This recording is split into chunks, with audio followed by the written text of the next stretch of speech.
The situation in Cairo has not gone unnoticed in the rest of the region, of course. There have been demonstrations in Jordan, for example, where King Abdullah has already replaced his entire cabinet.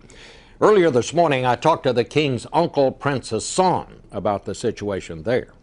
There are sporadic demonstrations, and I think that there is a lot of sympathy and empathy with the youth movement that came into the streets on the 25th of January in Egypt. It's all about youth, equity, the participation, that is to say, unemployment. And I think that this will not go away, whatever new government takes over. Do you think it would help the situation across the region if President Mubarak stepped down now? Well, I think the question is not whether he'll step down. He said that he'll step down, but it's a question of what follows.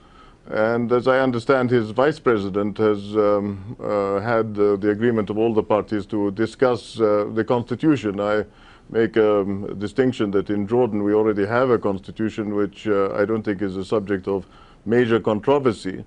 But in terms of the immediate future, I just want to say that this region is suffering from two elephants in the room. One is the instability of the price of oil, which has always been the case, and the other is the Arab-Israeli conflict. So it's almost as if people outside this region are saying, you can't reform and you can't improve your civil rights record because of the emergency powers that were implemented because of the scarcity of oil resources, high pricing and so forth that might affect other parts of the world. Are you concerned that the Muslim Brotherhood will step into this vacuum? They are not homogeneous, and they're certainly not Al-Qaeda. They're certainly aware of Egypt's responsibilities towards that second elephant, the peace treaty, which I hope will cease to be a white elephant and be recognized through the transition of regimes, because no man lives forever, and President Mubarak, with all due respect, is a man of a certain age.